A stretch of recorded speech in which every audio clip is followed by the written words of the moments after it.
And we're back. So let's resume. Well, there. What? No. They need to. I hope. 疲れた。さすがにここまで長時間のイベントは初めてだからね。はるかは？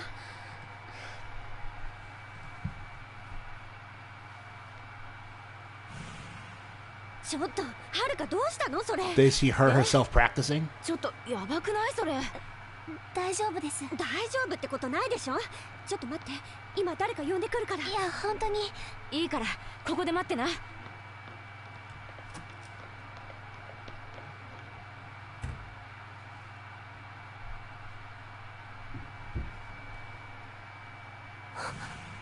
Yo, look at that convenient news broadcast. That's why Kiryu didn't want to tell Haruka what was up. Because he didn't want her to worry about him. Those two have been fighting. Oh, it's snowing now too. Those two have just been fighting outside all the time, haven't they? Now even more of Kurosawa's men.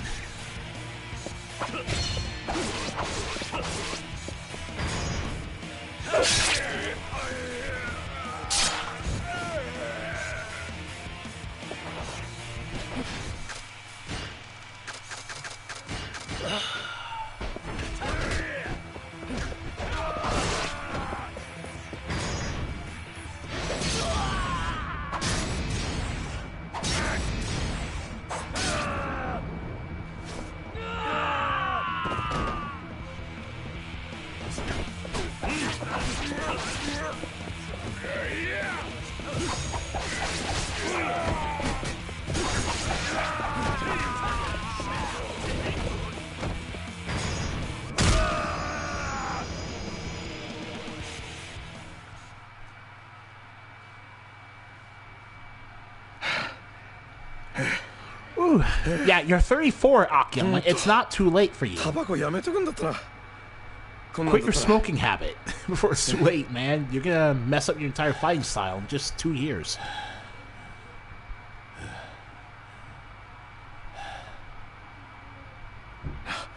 そういや、冴島さんと品田、どうなってますかね。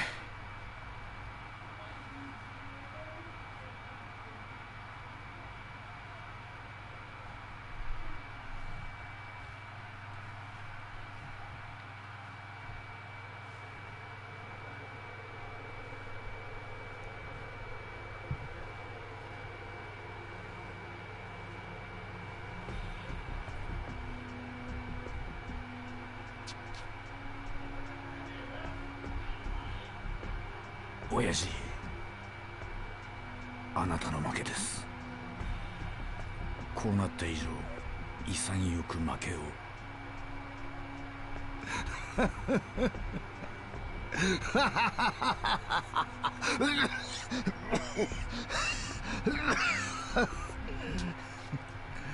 お前らの負けだ、堂島。何を言っているんだ、この後に及んで。時間切れなんだよ。親父。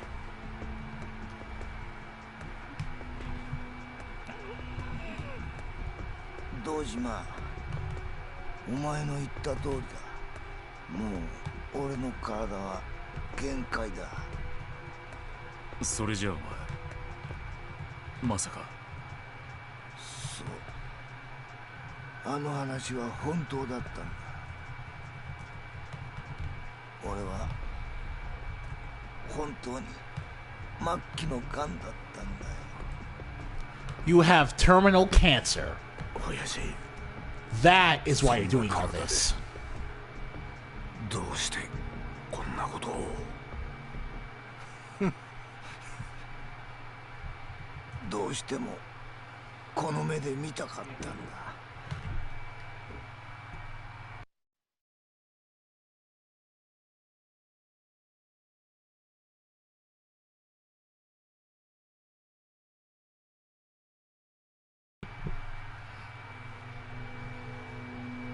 俺が築き上げた力の全てをあいつが引き継ぐ瞬間をな。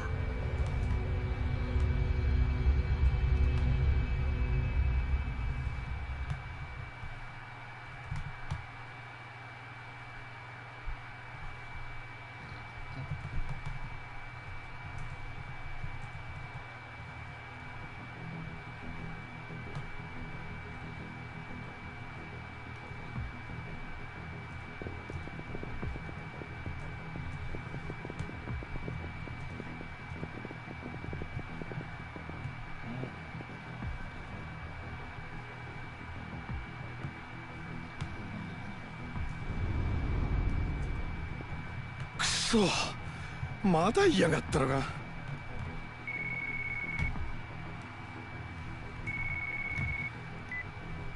桐生さん、俺です。大吾です。大吾、お前意識を取り戻したのか。詳しい説明は後でします。それより黒沢の本当の目的は桐生さんたちの命でもカムロ町でもありません。登場会、それに近江連合そのものをある男に受け渡すためのものだったんです。Wait, stop, hold on. ある男だ。 Are you saying that there's a super secret you haven't even begun to witness the true final boss in Yakuza 5? Is there someone working behind Serizawa? ここは任せてください、桐生さん。今すぐ行かなきゃならない場所があるんですよね。Have we yet to see this ultimate mastermind at all in the どっち game? にしても俺はカナイってバケモンとケリをつける必要があるんです。 You beat Kanai それに俺は twice! この町の住人だ。町を壊した You あいつらを beat 許 him してはならない。 twice! ここは俺に譲ってさあ。頼んだ。 Well, okay, I'm not against you having a rival character, Akiyama, because I like Ryuji Goda, and Kiryu fought him multiple times. I also like, yeah, Ryuji Goda and,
I wouldn't say.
Alright, whatever.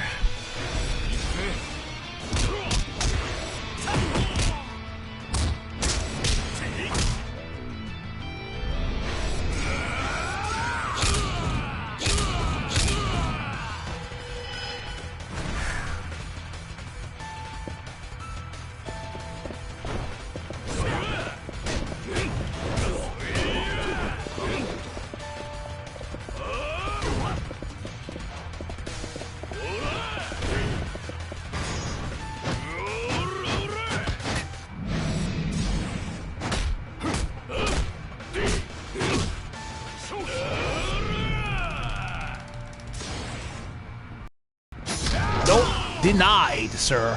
Sit down.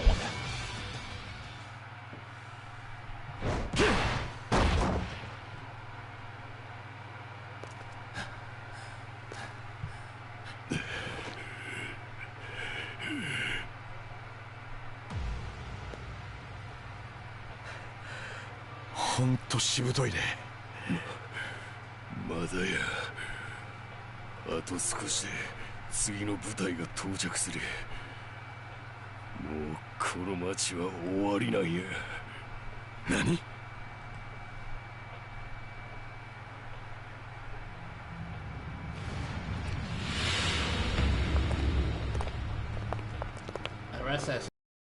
I mean, yeah, it's just a waifu thread, but it's like,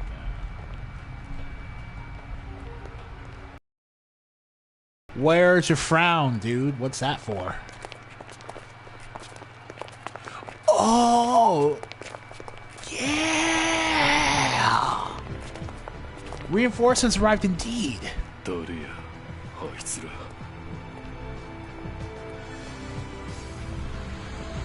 Yahata!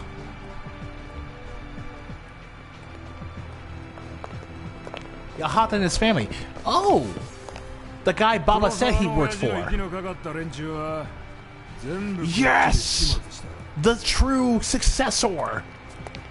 You are the man Ryuichi Goda will look at and give the thumbest of ups to Watase.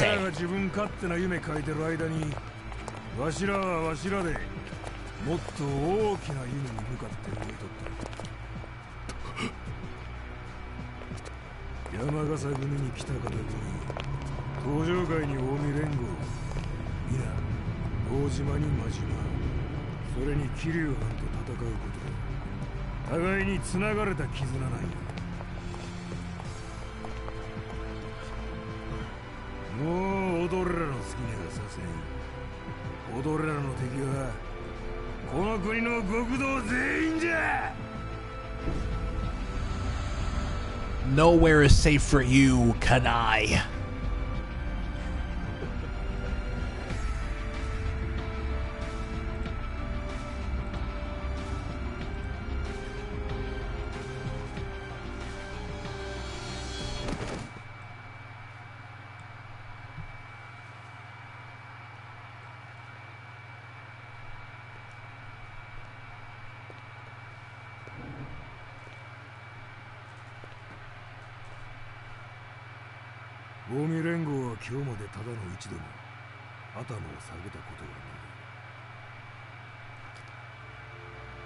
それが近江が最強たるゆえんや。せやけど今日だけは頭下げさせてもらう。秋山藩世話になった。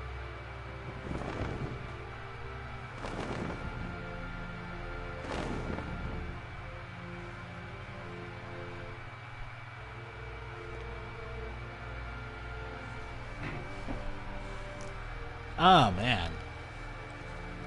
Interesting. Very interesting indeed, Akiyama. Good for you. どうや For real. ただの金貸しが極道の上に立った気分や。 The only loan shark to stand above the Yakuza. あんまりいいもんじゃないね。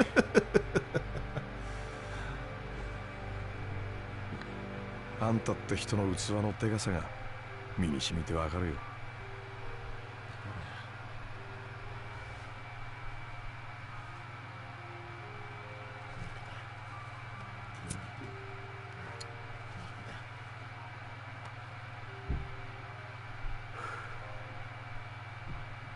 あとは桐生さんがどう締めくくるか、それだけか。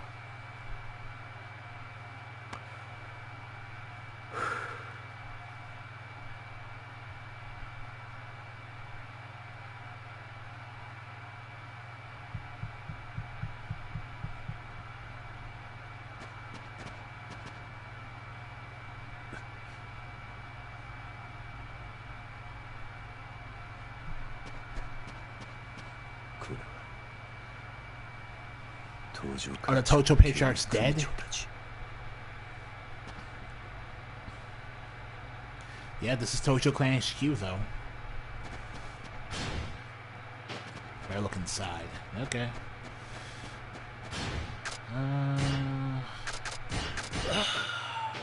When I max out of heat. Ooh, blood. Okay. I think this is... Yeah, the last time we actually saw this place, canonically, was Yakuza 2. So seeing the interior of this place all over again, render for the first time the Kiwami engine is... Yeah, it's a pretty fitting way to give Kiryu a big place to have his final fight.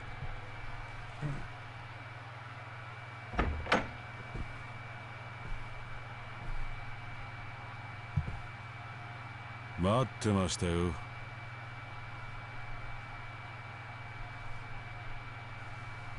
4代目、お前は相沢。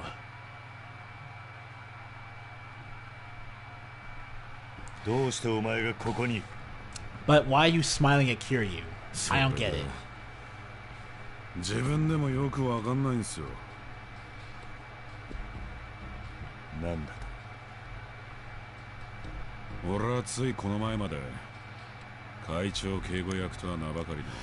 Okay, so Morinaga actually is dead. Because if he were just playing dead, we'd be seeing him at the seat right now. Unfortunately, we're not. そこは第五の場所だ。お前が座っていい場所じゃない。本当にそうでしょうか。俺にその資格がないと言うんなら、堂島会長だって同じようなもんでしょう。どういう意味だ。4代目、あなたは堂島会長が本当に構成員3万人という組織の頂点にいるべき人間だと思ってるんですか？何が言いた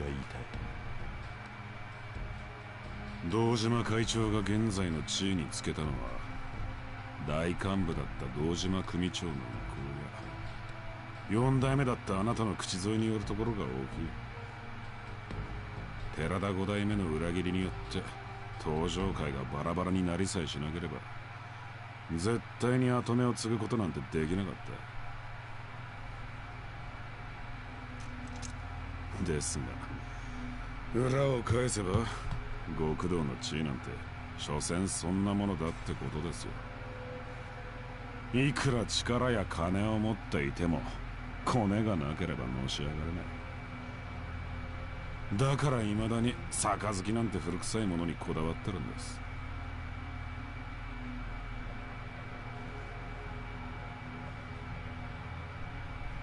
お前と黒沢は一体どういう関係なんだ。 I don't believe I am just flabbergasted at seeing Aizawa, who I literally said was the new Ricky a few episodes ago. 実の息子なんですよ。 What?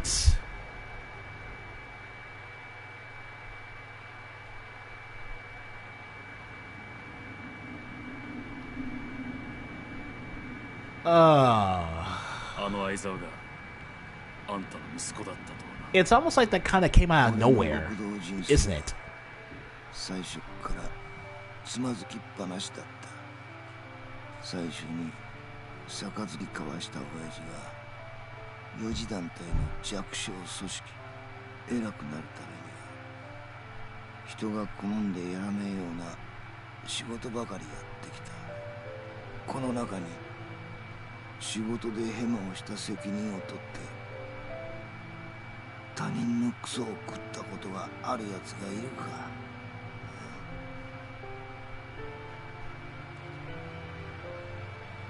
肩で風切って歩いて暴力でのし上がっていけるのは強力な後ろ盾があるやつらだ。だが俺にはそれはなかった。俺は自分がのし上がるため自分の兄貴分を殺し親父を殺し血と汗にまみれながら上を目指していった。だがな、脇目も振らずにのし上がった結果手に入れたものは権力という力だけだった。半年前だったよ。軽い肺炎と思って入院した病院で突然肺がんを宣告されたんだ。俺はその時初めて焦った。自分には苦労して手に入れた金も力も残してやれる人間は誰もいないことに。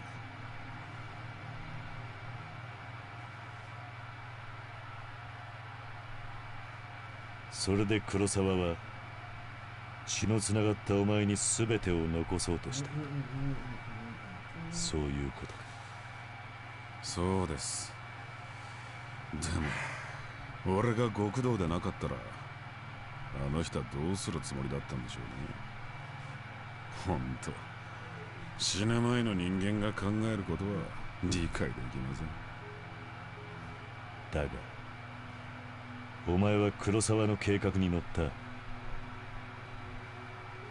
た。兄貴分だった森永を裏切って殺したのもお前なのか。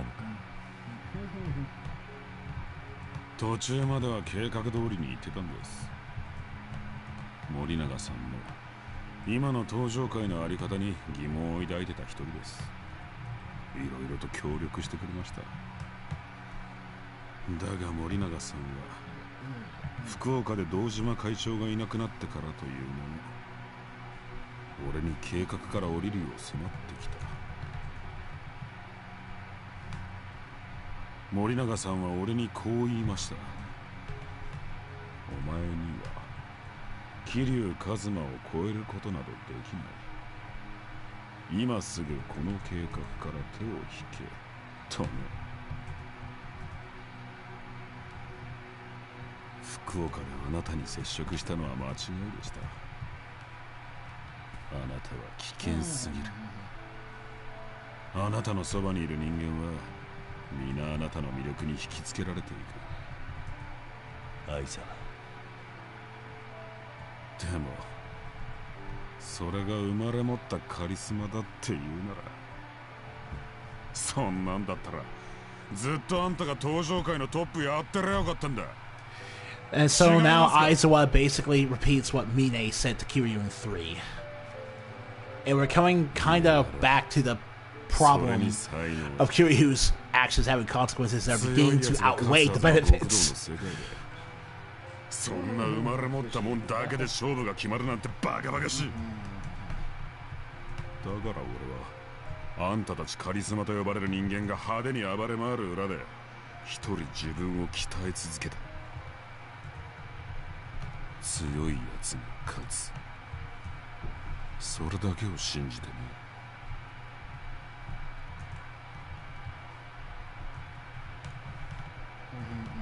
正直あんなクソみたいな親父が残してくれたもんなんてどうでもいいんです。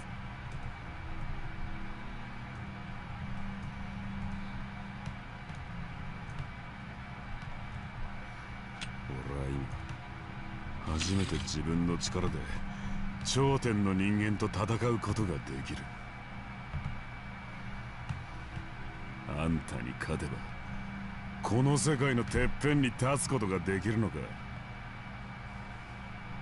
それを試したいんですよ。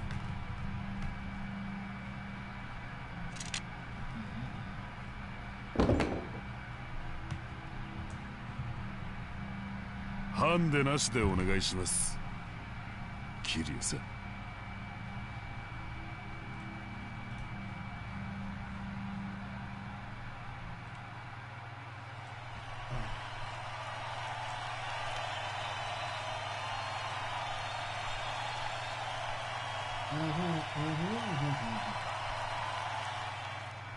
さあ後半開始ね。次はいよいよドリームラインのデビュー曲のお披露目よ。気合い入れ直していこうね、あずさ。はるかもいい？次の曲はあなたがメインなんだからね。はるか聞いてる？ありがとうね、舞さん、あずささん。突然どうしちゃったの？行こう、私たちの夢の舞台に。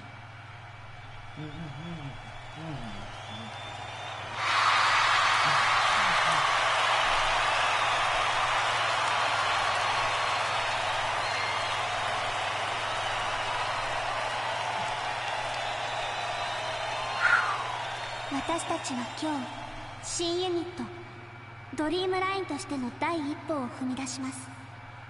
ドリームライン、夢の航路。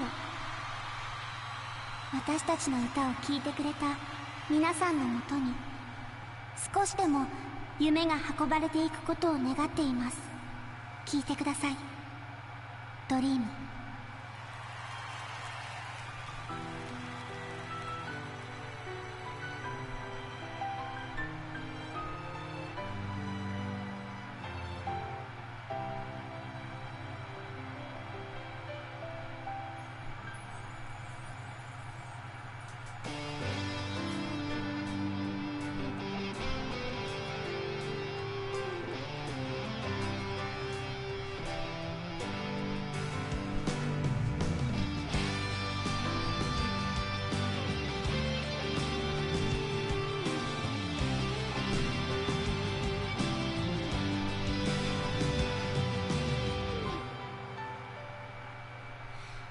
私の言葉が歌うことなら今日あなたに届けたいの。 So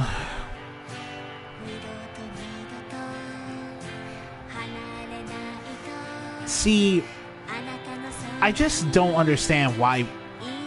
I think the problem I have with this reveal with Aizawa is that he was a lot better off the way he was as a character.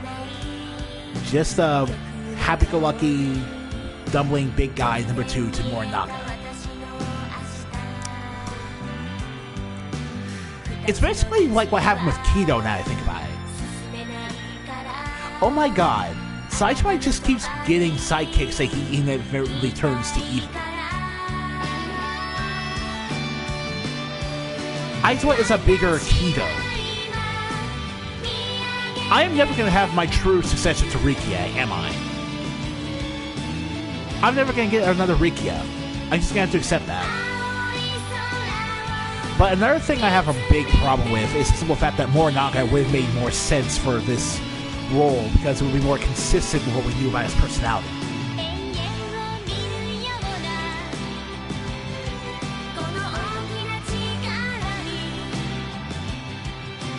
I don't feel like sacrificing Morinaga to go subverted expectations with Aizawa is the more interesting route. I just do not think it's a more interesting route. Aizawa is just... It's just too unbelievable to see him have this character change. Way too ridiculous. 一つ教えといて。何ですか？人間には才のある人間とそうでない人間の2種類。 So だがな、才のある人間の中に自分の才能だけで強くなる Thank you, Kiryu. 一人もいない。 So many people out there think it's one way or the other in fiction. But you're the only person I've seen who outright says people who have talent do not make it on talent alone.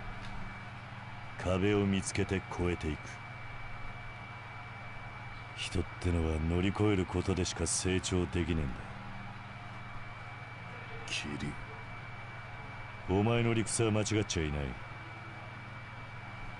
乗り越えるべき壁が俺だというのなら付き合ってやる。二度と乗り越えようとすら思えない力の差、一度だけ味合わせてやる。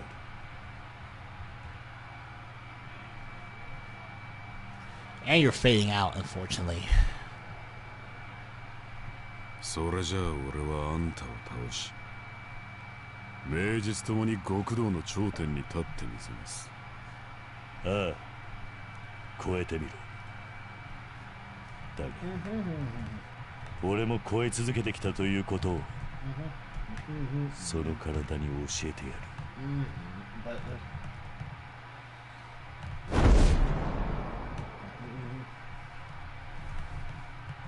行くぞキリュウ！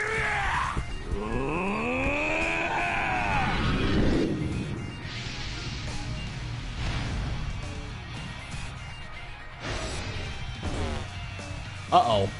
Wasn't paying attention again.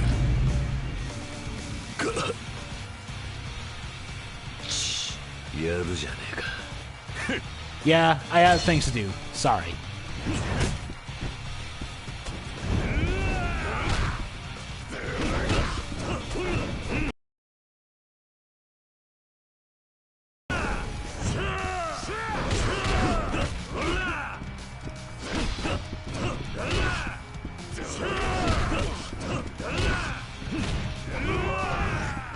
Is your health regenerating?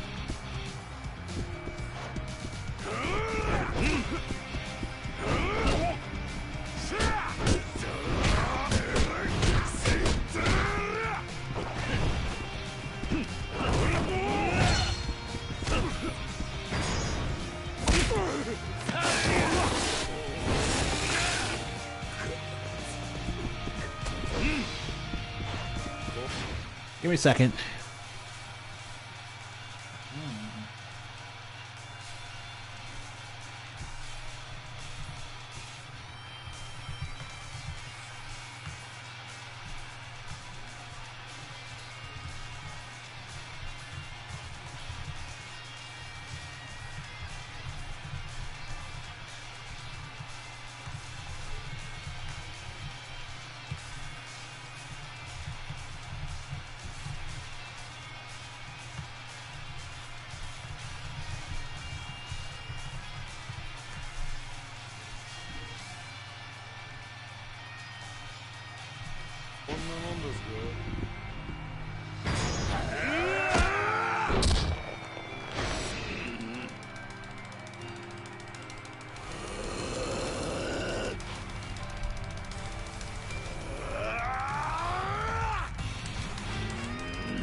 Thanks for breaking my fall, dude. Real nice guy.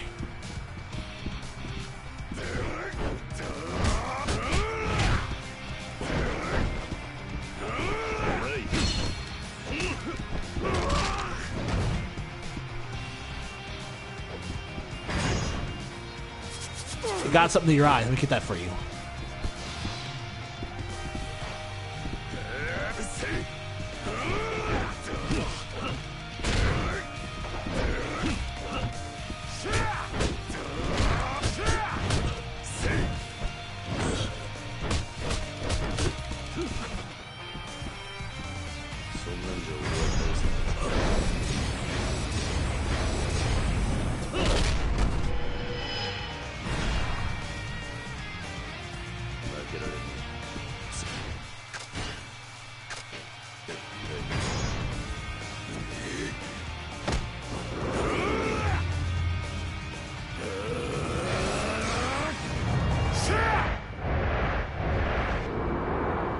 Sick, Kiryu.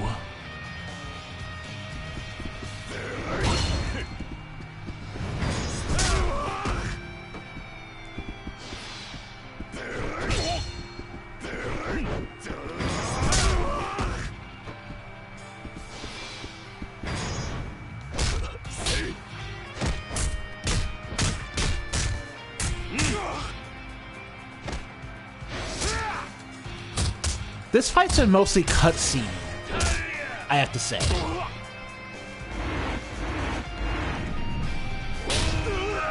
And I know it's just to make it easy to get rid of his health bars, but jeez.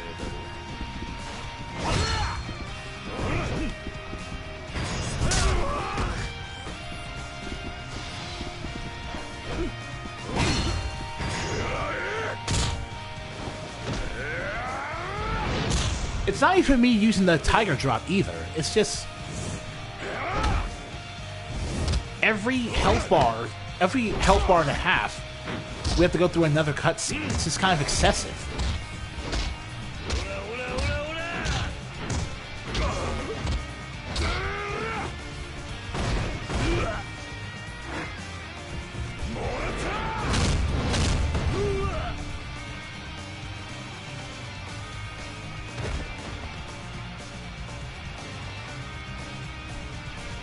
But hey, you're strong enough to knock me on my bus.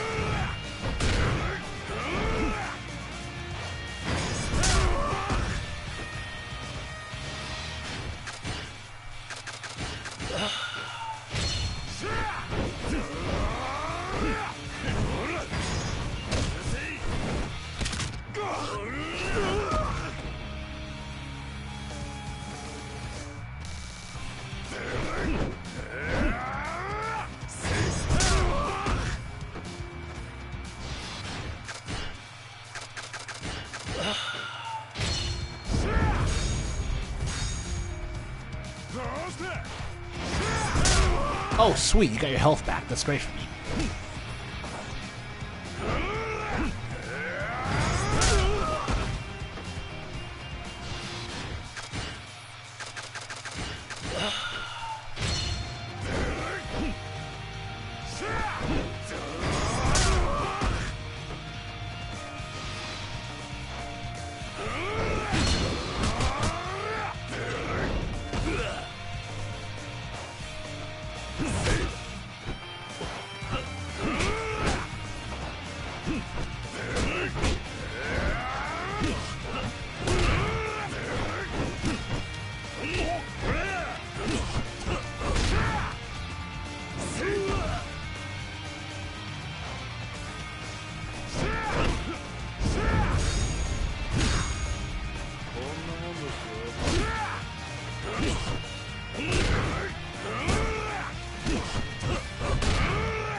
Not me in the red, buddy. Not me to the red. Not me to the red.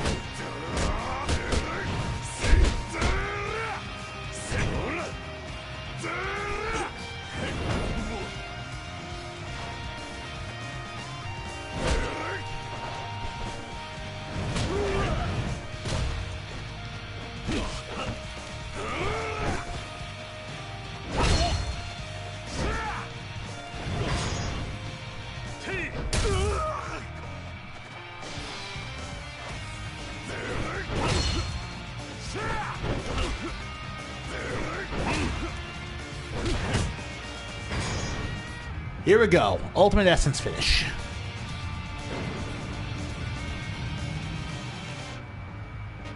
You want to climb the wall? You gotta feel the real dragon.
And yes, I was aware of the fact that Aizawa was using the Kiwami healing mechanic on himself like Mine did.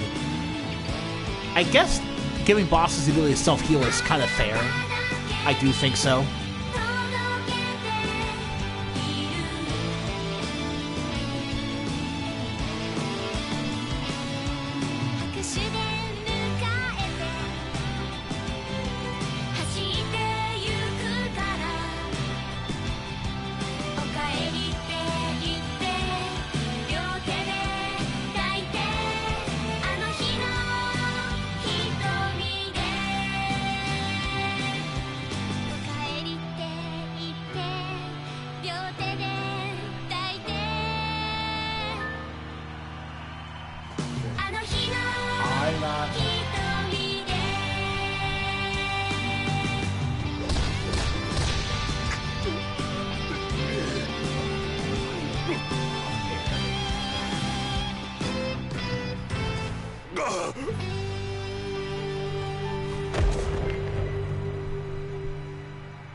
這やがれ相沢。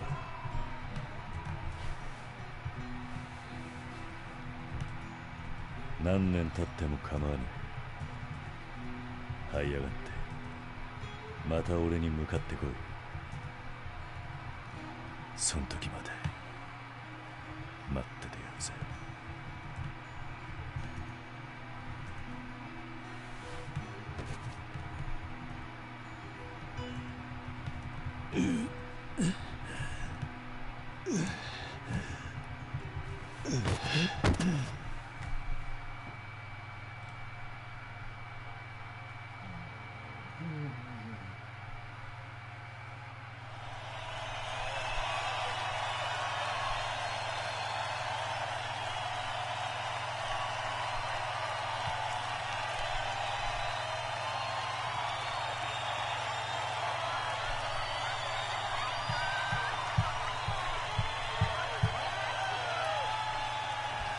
Oh yeah, Haruka's concert is done. Sure, whatever.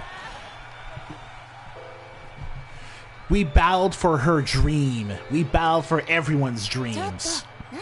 The dreams of Kiryu to be someone who isn't responsible for the plot of every Yakuza game. The dream of Saejima to reunite with his sworn brother and make amends for his past deeds. The dream of Akiyama to make sure Park's dream came true, even though she... Okay, so it looks like Park actually is dead. Like, straight up dead, because she has not shown up once. There's also Haruka's dream, which is to make sure Park's dream comes true. There's Shinada's dream to make sure that something happened to him. I don't know. ダメな私を見捨てずに指導してくれた先生方、プリンセスリーグで互いに競い合ったライバルたち、そして何よりもこんな私のことを応援してくれるみんなのおかげです。でも隠していたことがあります。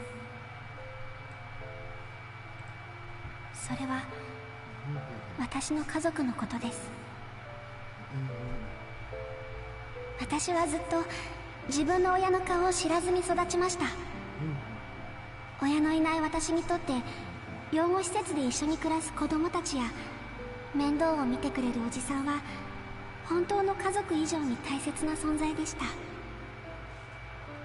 でもその大好きなみんなから私は離れてしまいました。アイドルとしてデビューするためです。何やってんだあいつは。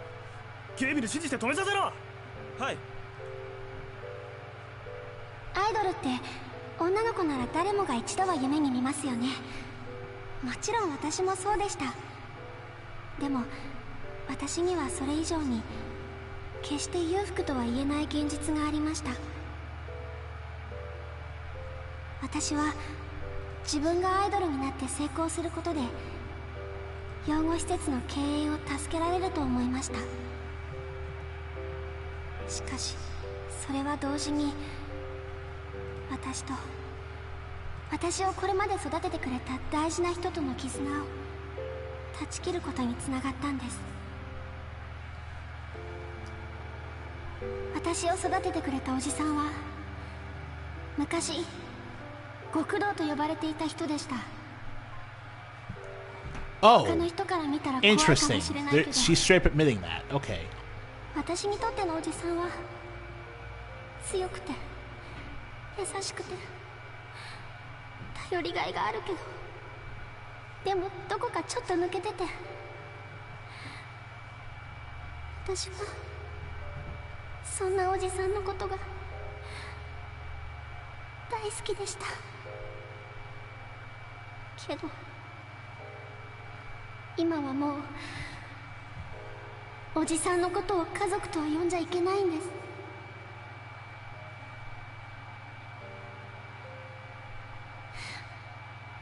それでも私後悔はしてません。私にこの世界を見せてくれた事務所の社長には言葉にはできないくらいの感謝をしています。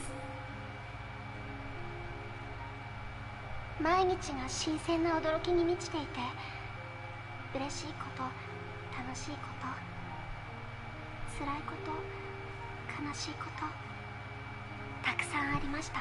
Even the Yakuza これからもそ are んな生活 sharing が続くのかと思うと this ridiculous. 心が This is actually a really touching scene.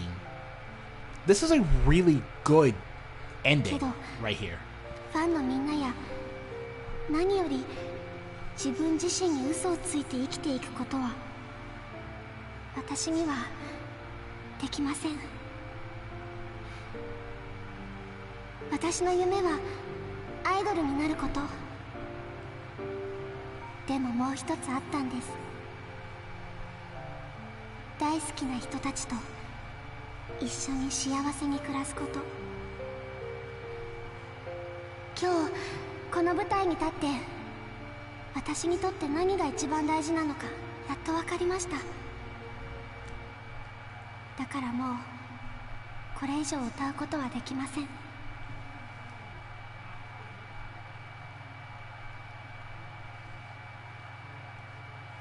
私は桐生一馬の家族です。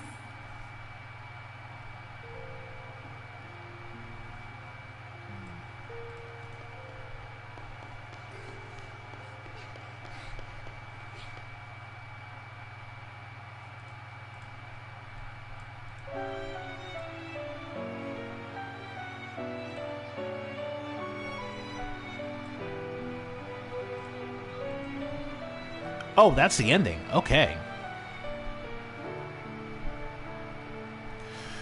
Well, that's the end of Yakuza 5.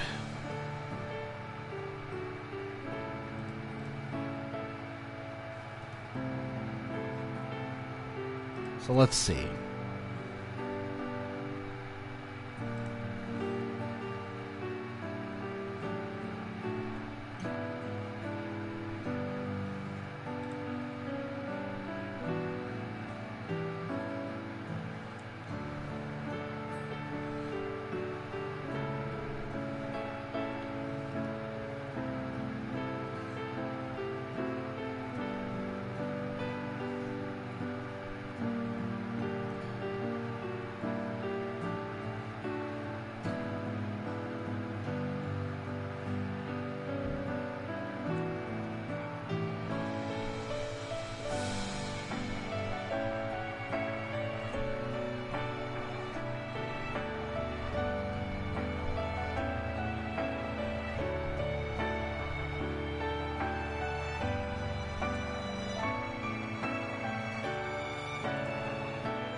Okay, so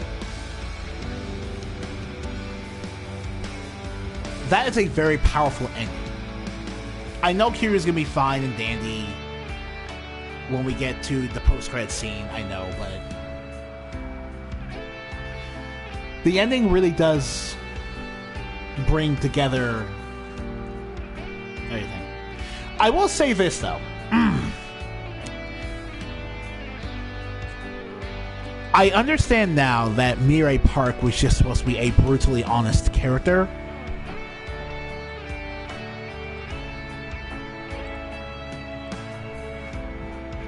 But fundamentally speaking,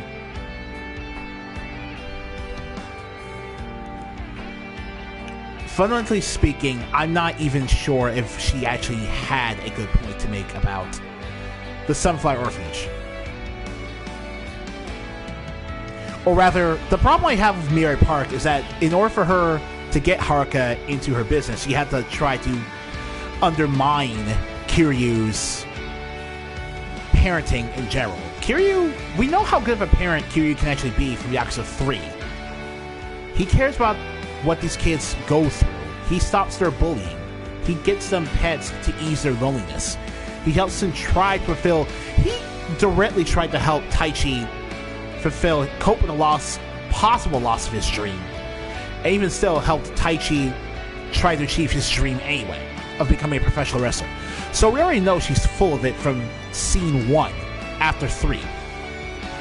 I just do not care about her in the slightest, and that's a big problem because so much this game rests on you caring about her. So much of the game's plot rests on you caring about her that Akiyama almost doesn't have a story in general, unless... Akiyama and Haruka's stories depend entirely on how much you care about Mirai Park, and I don't.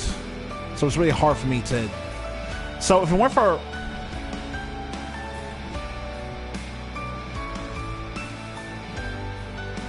So it's like... Haruka and Akiyama's roles work in spite of the fact that I don't care for Mirai, not because of. They don't have a role in the story unless Mirai Park is here, and that's kind of crappy. But that's fine, because the Kiryu and Saejima bits do a lot of legwork to make the story... to give the story the weight it needed to. Because they really needed to pull all the weight here. Shinada's stuff doesn't really have a proper resolution. His crooked boss has, like, zero to do with anything. And I mean zero to do with anything.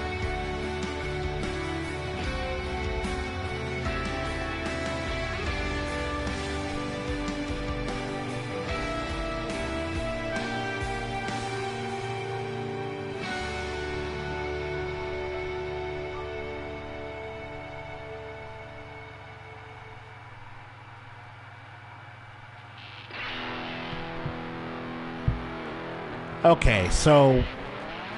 Okay, that's why there's no... Now I remember.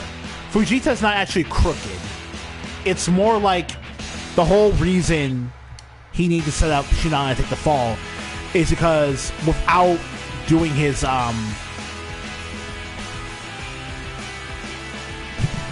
Oh, so Fujita... Okay, now I'm remembering. I didn't get a good look at him in the opening cutscene, but Fujita was actually murdered and killed by the man he was working for, which I assume is Serizawa.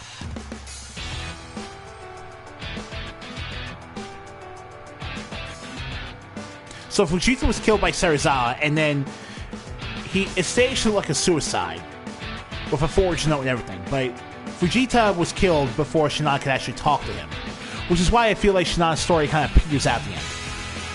Because there's no one personally affected by the story that he needs to be a part of. He feels genuinely disconnected from everything going on. I don't feel like he actually contributed anything to the plot at the end of the day. Not really. Aside from, well, yeah. And the reason he doesn't feel like he contributes is because the one thing he was supposed to do, stop the sniper, takes care of itself. Shinana had to force a boss fight to happen just to make himself feel relevant. It's so dumb. At least with Aizawa, there's an actual good reason for Aizawa to be the final boss of the story. And it really hurts Shinana as a character, because I like his character. I like Kinichiro. I like his supporting cast. But they don't really matter here.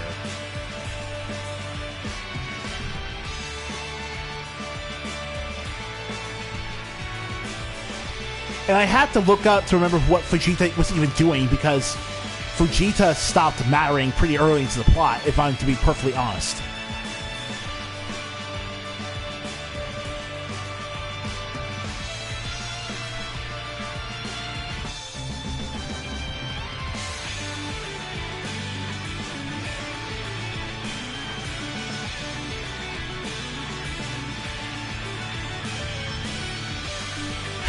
I will say this though.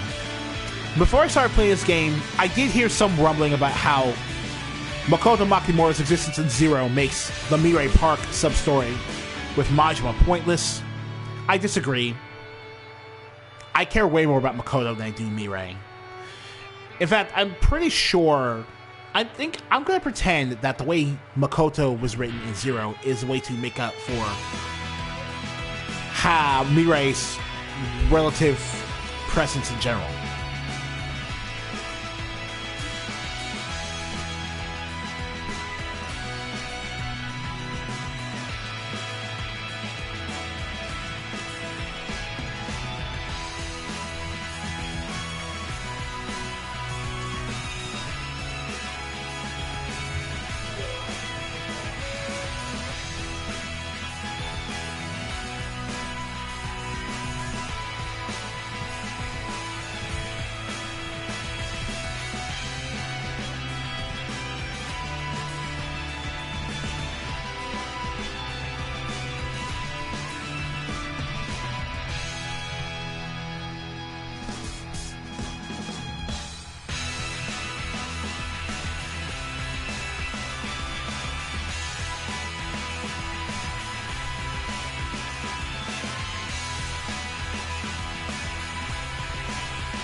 Kiryu, you can make it. You can make it.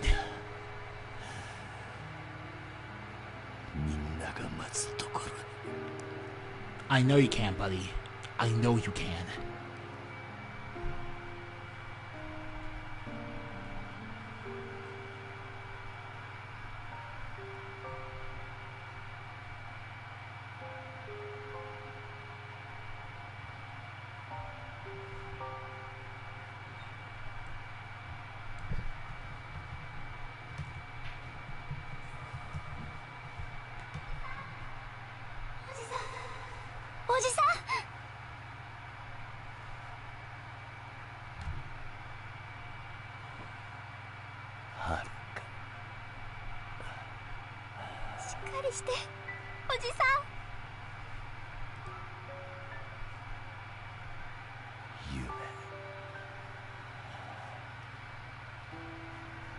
夢じゃないのか。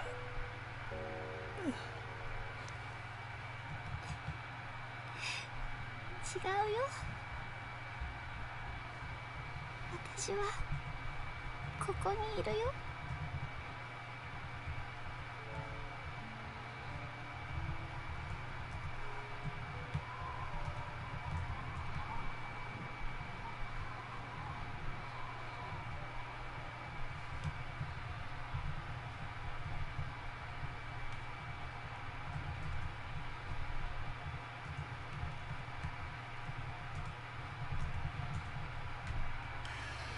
Fini, indeed.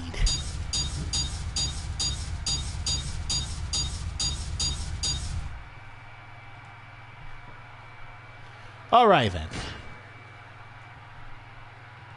3 million. Interesting. Okay.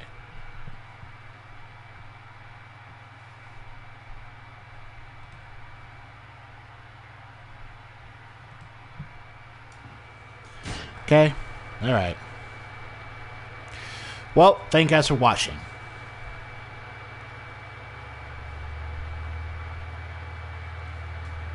If you liked this video, leave a like and subscribe because we are finally officially done.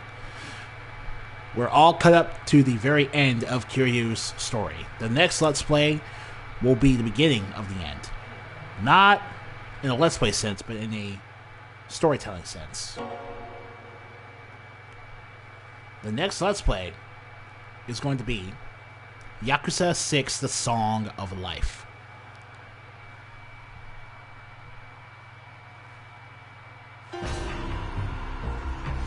So, I'll see you then.